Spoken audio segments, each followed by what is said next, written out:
maanta muuqaalkan waxaan uga hadlayaa application-ka FX Royal ama Forex Royal. Waxa uu yahay application-kan sax miyaa lacag ma laga samayn karaa? Haddii lacag laga samayn karo, lacagta ma la bixin karaa? Qaabkee ula bixi karaa? Muxuu ahaay lacagta fake miyaa mise real waay? waxaas oo dhan waxaan rabaa inaan muuqaalkan uga hadlo ila daawo ilaa dhammaadka. Run ahaantii bishii ugu dambeysay inay la soo dhaafay waxaa aad u qabsaday maxaa la dhahay WhatsApp-ka oo fariimo lagu soo diray. Dad badan baa fariimo ii soo diray oo barnaamijkan inuu sax yahay, in lacag laga samayn karo, lacagta in lagala bixi karo, su'aalo aad iyo aad u fara badan oo runtii ugu dhalisay inaan muuqaalkan ka soo sameeyo ayaa lagu soo gudbiyey dhankaas WhatsApp-ka. Maanta ayaana go'aansaday inaan si maaragtay saxa aan uga hadlo barnaamijka wuxuu yahay iyo maaragtay inaan ka dabageeyo xaqiiqadiisa. Horta application-ka noocan ayuu yaalaa. Intaan u gudagelin horta yacni waxa uu yahay in lacag la bixi karo iyo in kale bal marka hore asla aragno muxuu ahaay application-kan Play Store-ka laga helaa, waxaa la Forex Royal.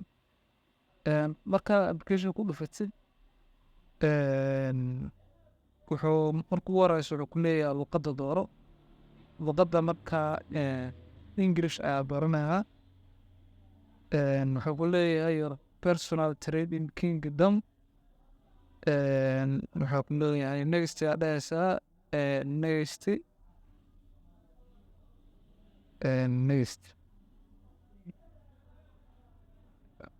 ayaa dhahaysaa.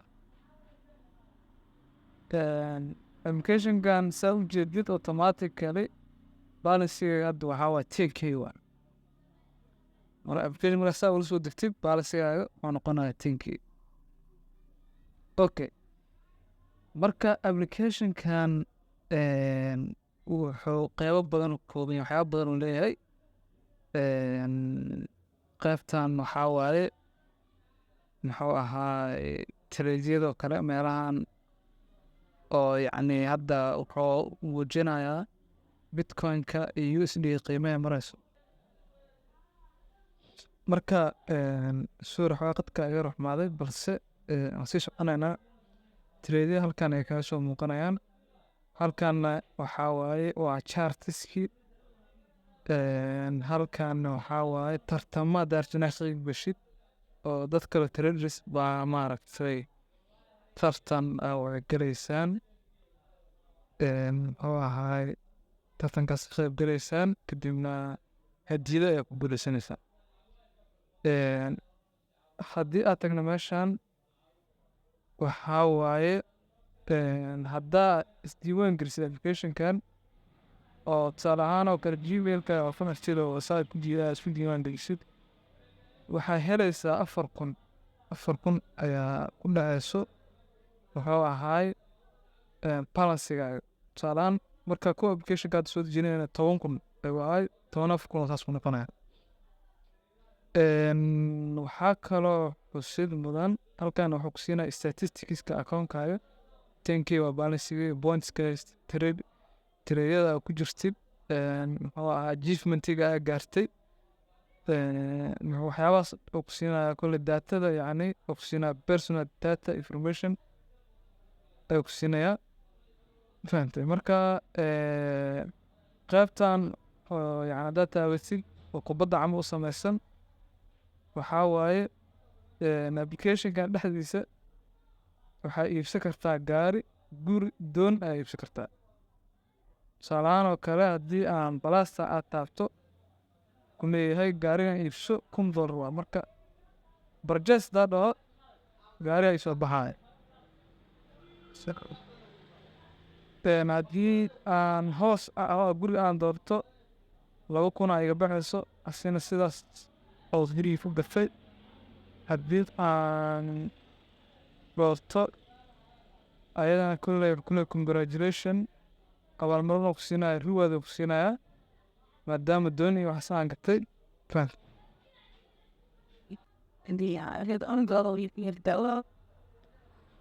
Okay, marka sidaa ujeedid waxaa waaye xataa waxaa iibsan kartaa maxaan dhahay pool baa iibsan kartaa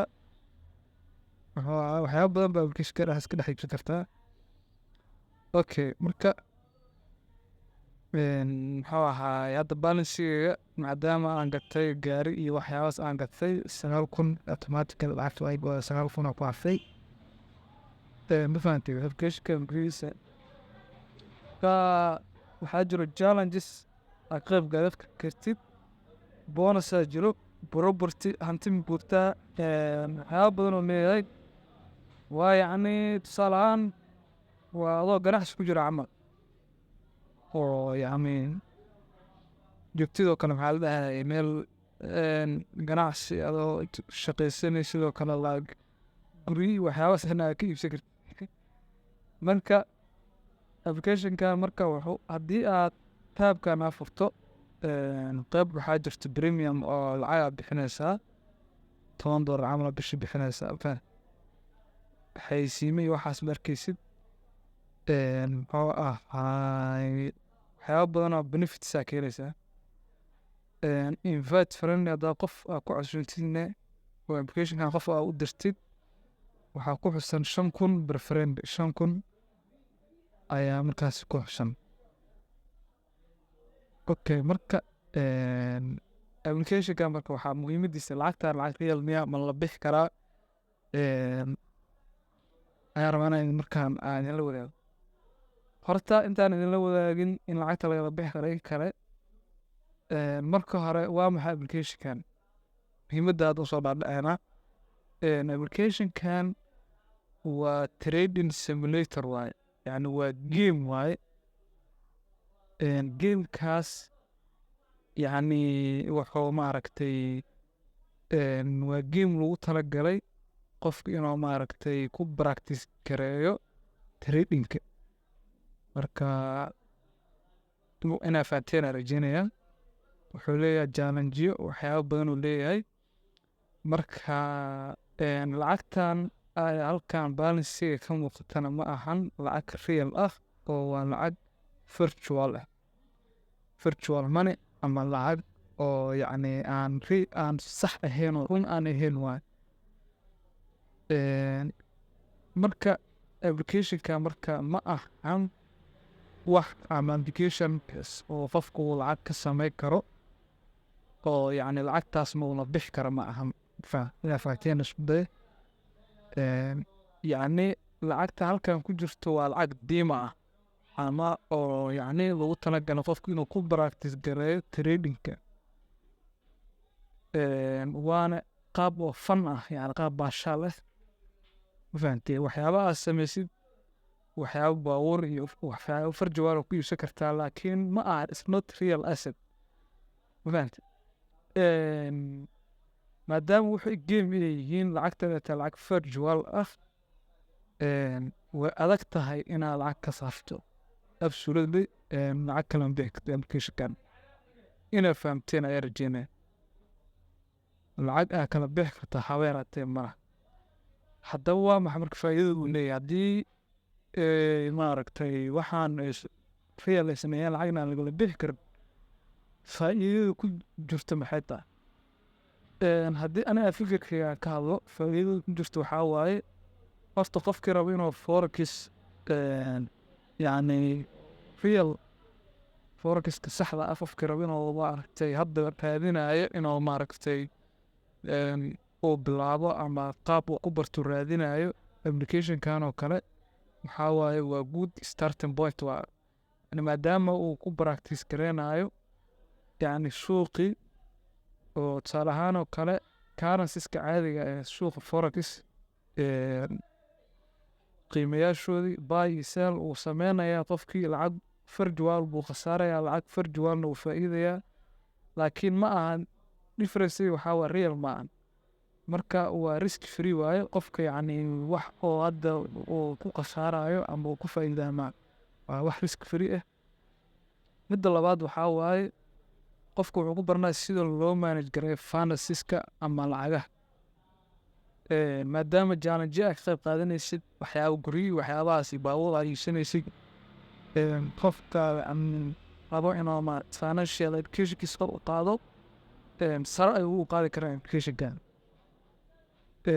muxuu ahaay inaad fahamteen ayaan rajeynayaa applicationka marka shirkadda oo yani nimanka iska leh qaabkee lacag ayaga lacag ka sameeyaan haa dabcan qaabka lacagta u sameeyaan waxaa waaye haddaa ku dhufatay meeshan premiumka $9 ku charge gareynayaan muxuu ahaay automatically bishii yeer haddaa sanadka dooratina $50 oo yacni xayeysiimaha iyo waxaas ay ka qaadayaan waa qaabka ayaga lacagta ku sameeyaan sidoo kale friendis haddaa ku casuuntid friendiskaas oo lacag baxsho ayaga faa'iido u tahay waa qaabkaas qaabka ayaga lacagta ku sameeyaan marka ma ahan application oo qofka yacni inta la soo dego lacagta muxuu ahaay u kala bixi karo ama lacag uu ka sameyn karo ma ahan balse waa application oo game camal waaye oo lagu talagalay inuu qofka maaragtay financial education ku practice gareeyo ma ha noqoto suuqa tradingka ama cryptocurrency nooca doonta ha noqoto marka waxaa rajeynaynaa boodda isla saarnay wabillahi tawfiiq muuqaalkan intaas kuwi aad u mahadsantihiin